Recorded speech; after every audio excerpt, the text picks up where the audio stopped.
I'll throw one out. If you were looking at the one skill area that you had not honed when you first started, what would that skill area be, and how did you go about cultivating it to the point where now it's something that has become a positive tool in your toolkit, if you will? But when you first started, it was not one that you would have relied on. Yeah, I'd probably say that the one that's probably done me the most good is probably one that I wasn't that bad at in the first place, but I start off by saying that that I've always enjoyed people. I've been a supervisor or boss in some form or fashion almost my entire career. When I was in college, I worked as a residential youth center, and in that function, there was no one reporting to me. But once I graduated from college, I've always had some number of people reporting to me. And I cannot tell you that initially that I was as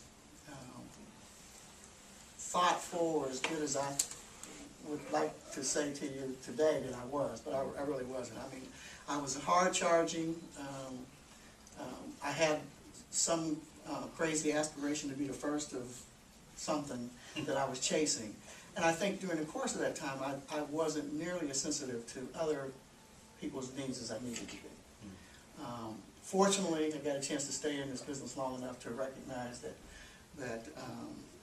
that was not going to be a formula for long-term success. And so I think over time I learned that you're only as good as your weakest link, and you have the responsibility to make that weakest link stronger. It's a heck of a lot more fun when you come to work and you have a general feeling that the people who report to you kind of like being around you versus have to be. I've worked for some individuals who we would have staff meetings every Monday morning, and some of the people, some of my peers would actually get sick on Sunday because they didn't go to the staff meeting on Monday. And I remembered that, and I said, that's not the way I want people to feel when they are in a staff meeting with me or when they need to meet me. So I try not to take myself too seriously, and I try to make sure that that regardless of how hard we're working, that I don't forget that there's always time to have some fun. Appreciate that. So what things made you actually change your, I guess, mentality per se to put your ego in shape? Well, I think it's, you learn over time. I think it's a combination of having an opportunity to get a snapshot at a person's reaction to something you said or something you did. I know my son gets the benefit because my father was a hard man, okay, and when he said jump, the only thing you better be asking is how high. And it's certainly not the way I wanted to raise my kids. I have a daughter also.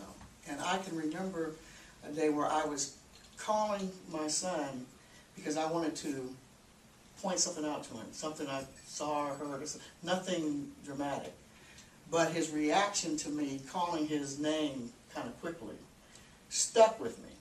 That it was not a reaction of my dad's calling me, I wonder what he wants, or I wonder what the situation. It was one of fear first, relief later. That's not the way I wanted anybody, certainly not my son, but anyone to receive me. And so I learned that I've got to dial it back a notch. I can still be as aggressive as I want to be, but I've got to recognize that I'm working with people and that they may not be where I am. So I still have my bad days. I'm sure folks who work for me will tell you I still have my bad days. But I will say that I pride myself in the fact that I think over the course of the years, it's a rare scenario when somebody in my organization doesn't want to be in there.